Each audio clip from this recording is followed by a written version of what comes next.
خدا یسوع مسیح کے ساتھ صلیبی کلمات کو 2 حصوں میں تقسیم کیا گیا ہے۔ پہلے 3 کلمات دن کی روشنی میں کہے گئے جو دوسروں کے لیے تھے، اور چوتھے کلمہ سے 7ویں کلمے تک اپنی ذات کے لیے کلمات کہے جب اندھیرا چھا گیا۔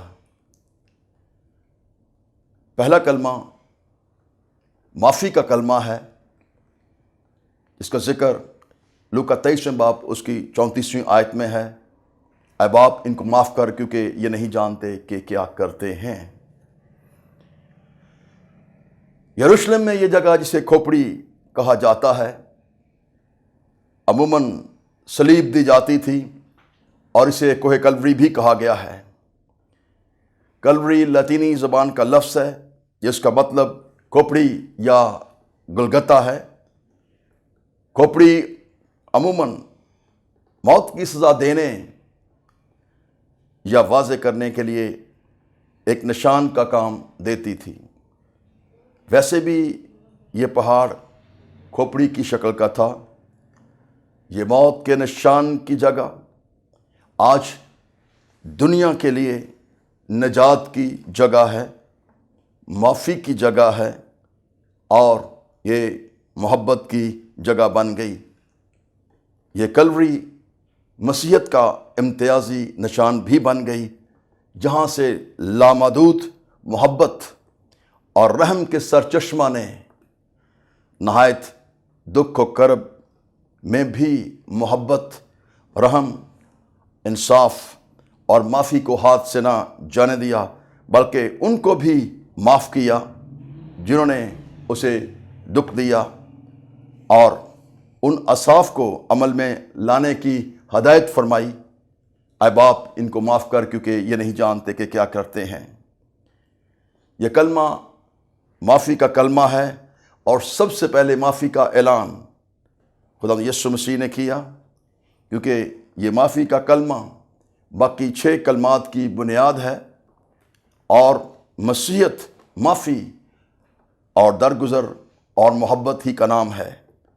اگر وہ پہلے معافی کا اعلان نہ کرتے تو باقی 6 کلمات بے فائدہ تھے، اور مسیحیت معافی، محبت اور درگزر کا نام نہ ہوتی۔ اور اگر یسوع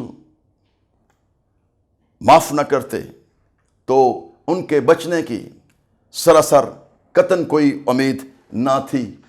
یہ کلمہ سکھاتا ہے کہ مسیح خداوند اپنی ذات، اپنے جوہر اور حیثیت میں کامل انسان اور کامل خدا ہیں۔ یہ کلمہ خداوند یسوع مسیح کا خدا باپ سے شخصی اور الہی حیثیت کا اظہار ہے، اور یہ الفاظ اے باپ اس رشتے پر تصدیق کی مہر لگاتے ہیں۔ صلیب پر کلام کرنا اور معاف کرنا اور دعا دینا، محبت کرنا کوئی آسان کام نہیں تھا جو ہمارے خداوند یسوع مسیح نے سب سے پہلے کیا۔ یہ اس کے 3.5 سال زمینی خدمت کا نمونہ ہے۔ یہ پہاڑی واز پر دی گئی تعلیم کی تکمیل ہے۔ صلیب پر دکھوں کو برداشت کرنا اور دکھ دینے والوں کو معاف کرنا اور ان کو محبت اور معافی کی تعلیم دینا صرف مسیحیت ہی میں ہے، باقی تو اپنے اوقات میں کفر کردار تک پہنچانے کی بات کرتے ہیں۔ ہمارے خداوند نے صلیب پر دشمنوں کو معاف کیا۔ معافی کی دعا مسیحیت کی جان اور بنیاد ہے۔ اسی دعا کی بدولت وہ استاد با عمل کہلاتے ہیں۔ ان کے قول و فعل میں کوئی تضاد نہیں۔ اس نے کہا کہ جو تیرے ایک گال پر تماچا مارے دوسرا بھی اس کی طرف پھیر دے، اور اگر کوئی تجھے ایک کوس اپنے ساتھ لے جائے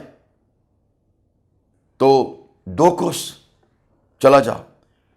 خداوند نے 7 کے 70 بار یعنی 490 مرتبہ جو لامحدود معافی کی علامت ہے کا درس دیا۔ مطلب یہ ہے کہ تیرا بھائی گناہ کرتا رہے اور تو اسے معاف کرتا جا۔ ہمارے خداوند یسوع مسیح نے ہمیں سکھایا کہ اپنے دشمنوں سے پیار کرو، برا کرنے والوں اور چاہنے والوں کو معاف کرو، ننگے کو کپڑا پہناؤ، بھوکے کو کھانا کھلاؤ۔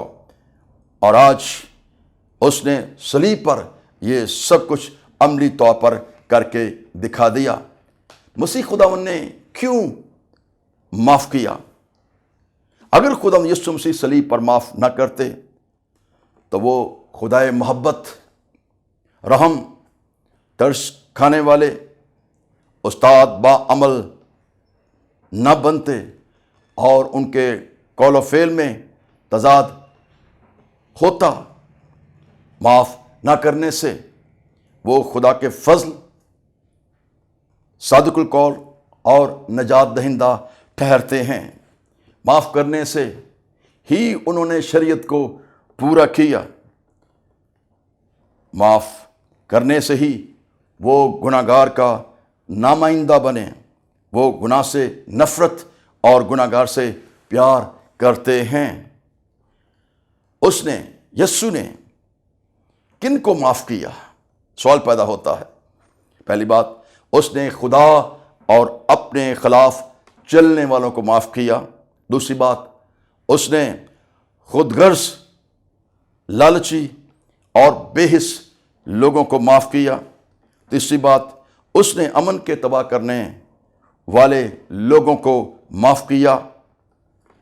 اس نے ان لوگوں کو معاف کیا جنہوں نے اس کو ایک کم 40 کوڑے مارے، ٹھٹھوں میں اڑایا۔ منہ پر تھونکنے والوں کو معاف کیا۔ جن لوگوں نے ان کی داڑھی نوچی ان کو معاف کیا۔ تماچے مارنے والوں کو معاف کیا۔ ریاکاروں کو معاف کیا۔ کینہ، بغض، حسد رکھنے والے لوگوں کو معاف کیا۔ چوتھی بات، قوم کے سردار کہنوں، حکمرانوں، احسان فراموش لوگوں، جن میں یہودا اسکریوتی جیسے، ہیرودیس جیسی خصلت رکھنے والے لوگوں کو معاف کیا۔ پانچویں بات، خداوند کی مصلوبیت میں یہودا اسکریوتی نے اسے کہنوں کے حوالے کیا۔ کہنوں نے اسے پلاطوس گورنر کے حوالے کیا اور گورنر نے اسے سپاہیوں کے حوالے کیا۔ سپاہیوں نے اسے مصلوب کیا۔ ان سب کو خداوند نے صلیب پر معاف کیا۔ مسیحت درگزر، برداشت اور محبت کا نام ہے۔ اپنے اسی جوہر کے باعث دنیا پر مسیحیت غالب آئی۔ اس لیے واجب ہے کہ جو اپنے آپ کو مسیحی کہلاتا ہے اسے اپنے کردار، رہن سہن میں یہی خوبیاں اپنانا ہوں گی۔ بہت سی مثالیں کلام مقدس میں سے ملتی ہیں، خصوصی طور پر جنہوں نے مسیح کی تعلیم پر عمل کر کے معافی کے عمل کو عملی بنایا۔ اس میں صرف ایک مثال دینا چاہتا ہوں، اسٹیفنس کی، جسے انگلش میں اسٹیفن کہتے ہیں۔ اعمال 7واں باب اس کی 59ویں آیت میں لکھا ہے، بس یہ اسٹیفنس کو سنسار کرتے رہے اور وہ یہ کہہ کر دعا کرتا رہا، اے خداوند یسوع ناصری، میری روح کو قبول کر۔ پھر اس نے گھٹنے ٹیک کر بڑی آواز سے پکار کر کہا، اے خداوند، یہ گناہ ان کے ذمے نہ لگا، اور یہ کہہ کر سو گیا۔ یہی معاف کرنا ہے، نہ کہ کیفرے کردار تک پہنچانے کی باتیں کرنا ہے۔ خداوند آپ سب کو ایسا کرنے کا فضل عطا کرے، آمین۔